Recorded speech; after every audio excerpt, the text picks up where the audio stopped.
ദൈവവചന ചിന്തകൾ കേൾക്കുന്ന എല്ലാ മാന്യ ശ്രോതാക്കൾക്കും ക്രിസ്തീയ വന്ദനം. സദൃശവാക്യങ്ങളുടെ പുസ്തകം 1-ാം അധ്യായം 26-ാം വാക്യത്തിൻ്റെ 2-ാം ഭാഗം ഇപ്രകാരം രേഖപ്പെടുത്തിയിട്ടുണ്ട്: നിങ്ങൾ ഭയപ്പെടുന്നത് നിങ്ങൾക്ക് ഭവിക്കുമ്പോൾ പരിഹസിക്കും എന്നുള്ള വചനമാണ്. എൻ്റെയും നിങ്ങളുടെയും ഒക്കെ ജീവിതത്തിനകത്ത് അകാരണമായിട്ടുള്ള ചില ഭയങ്ങൾ, അത് നമ്മുടെ ജീവിതത്തെ തകർച്ചയിലേക്കും പരാജയത്തിലേക്കും കൊണ്ട് എത്തിക്കുമെന്ന് നമ്മെ ആഴമായി ഓർമ്മപ്പെടുത്തുകയാണ്. യോബിൻ്റെ ജീവിതത്തെ സംബന്ധിച്ച് നാം പരിശോധിച്ച് നോക്കുമ്പോൾ, യോബിൻ്റെ ജീവിതത്തിൽ പല വിഷയങ്ങളെ ചൊല്ലിയുള്ള ഭയം തന്നെ വേട്ടയാടിയിരുന്നു എന്ന് ദൈവത്തിൻ്റെ വചനത്തിൽ നമ്മെ ഓർപ്പിക്കുന്നുണ്ട്. യോബ് തന്നെ അത് പറയുന്നുണ്ട്.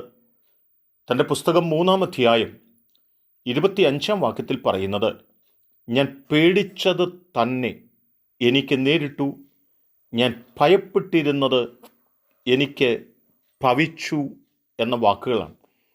കുഞ്ഞുങ്ങളുടെ വിഷയത്തിലും നന്മയുടെ വിഷയത്തിലും ജീവിതത്തിൻ്റെ വിവിധ വിഷയങ്ങളെ ചൊല്ലിയുള്ള ആഴമായ ഭയവും ഭീരുത്വവുമൊക്കെ ഇയ്യോബിൻ്റെ മേലുണ്ടായിരുന്നു. ആ ഭയമാണ് തൻ്റെ ജീവിതത്തിൽ നാശത്തിലേക്ക് തന്നെ കൊണ്ട് എത്തിച്ചതെന്ന് തനിക്ക് തന്നെ മനസ്സിലാക്കുകയും താൻ ആ കാര്യങ്ങൾ ഓർമ്മപ്പെടുത്തി പറയുകയുമാണ് ഇവിടെ ചെയ്തിട്ടുള്ളത്. നമ്മുടെ ജീവിതത്തിനകത്ത് അകാരണമായി കടന്നു വരുന്നതായ ഭയം, അതിനെ പൂർണ്ണമായി നാം ശാസിച്ചുകൊണ്ട് അത്യുന്നതനായ ദൈവം നമ്മോട് കൂടെ ഉണ്ടെന്നും ഒരു നാളും കൈവിടുകയുമില്ല ഉപേക്ഷിക്കുകയുമില്ലെന്ന് പറഞ്ഞ ദൈവം, ഭയപ്പെടേണ്ട എന്ന് നമ്മോട് പറഞ്ഞ ദൈവം, ഞാൻ നിന്നെ അനാഥനായി വിടുകയില്ലെന്ന് പറഞ്ഞ ദൈവം, നിന്റെ കല്ലിനോട് തട്ടിപ്പോകാതെ വണ്ണം ഞാൻ നിന്നെ സൂക്ഷിക്കുമെന്ന് പറഞ്ഞ ദൈവം, നമ്മുടെ ദൈവമായിട്ട് നമ്മുടെ കൂടെ ഉണ്ടെന്നുള്ള ആ ഉറപ്പും ധൈര്യവും നമ്മുടെ ജീവിതത്തിനകത്തുണ്ടാകണം. യോശുവയുടെ ഹൃദയത്തിനകത്ത് അകാരണമായി ഭയം കടന്നു വന്നിട്ടുണ്ട്. ആ സമയത്ത് ഭയപ്പെടേണ്ട, ഞാൻ നിൻ്റെ ദൈവമാകുന്നു, ഞാൻ നിന്നോട് കൂടെ ഇരിക്കും, ഞാൻ നിന്നെ ശക്തീകരിക്കാമെന്നൊക്കെ പറഞ്ഞ ആ സർവ്വശക്തിയുള്ള ദൈവത്തെക്കുറിച്ച് നമുക്ക് കാണുവാനായിട്ടും വായിപ്പാനായിട്ടും കഴിയുന്നുണ്ട്. യെശയ്യാ പ്രവാചകൻ്റെ പുസ്തകം 43-ാം അധ്യായത്തിലേക്ക് നാം കടന്നു വരുമ്പോൾ അവിടെയും ഓർമ്മപ്പെടുത്തുന്നത്: യാക്കോബേ, നിന്നെ സൃഷ്ടിച്ചവനും ഇസ്രായേലേ, നിന്നെ നിർമ്മിച്ചവനുമായി യഹോവ ഇപ്രകാരം അരുളി ചെയ്യുന്നു: ഭയപ്പെടേണ്ട, ഞാൻ നിന്നെ വീണ്ടെടുത്തിരിക്കുന്നു, ഞാൻ നിന്നെ പേർച്ചിലി വിളിച്ചിരിക്കുന്നു, നീ എനിക്കുള്ളവൻ തന്നെ. നീ വെള്ളത്തിൽ കൂടി കടക്കുമ്പോൾ ഞാൻ നിന്നോട് കൂടെ ഇരിക്കും, നീ നദികളിൽ കൂടി കടക്കുമ്പോൾ അവ നിന്നെ മീതെ കവിയുകയില്ല. നീ തീയിൽ കൂടി നടന്നാലും വെന്തു പോകുകയില്ല, അഗ്നിജ്വാല നിന്നെ ദഹിപ്പിക്കുകയില്ല. അത്യുന്നതനായ ദൈവം നമ്മുടെ ജീവിതത്തിൻ്റെ എല്ലാ ഘട്ടങ്ങളിലും, തീയുടെ അനുഭവങ്ങളിൽ, വെള്ളത്തിൻ്റെ അനുഭവങ്ങളിൽ, പ്രതികൂലങ്ങളുടെ നടുവിൽ, രോഗാവസ്ഥകളിൽ എന്നു വേണ്ട നമ്മുടെ ജീവിതത്തിനകത്ത് നാം നേരിടുന്ന പ്രശ്നങ്ങൾ എത്ര രൂക്ഷമായിരുന്നാലും എത്ര വലുതായിരുന്നാലും അതിൻ്റെ നടുവിലൊന്നും നിങ്ങൾ ഭയപ്പെടേണ്ട.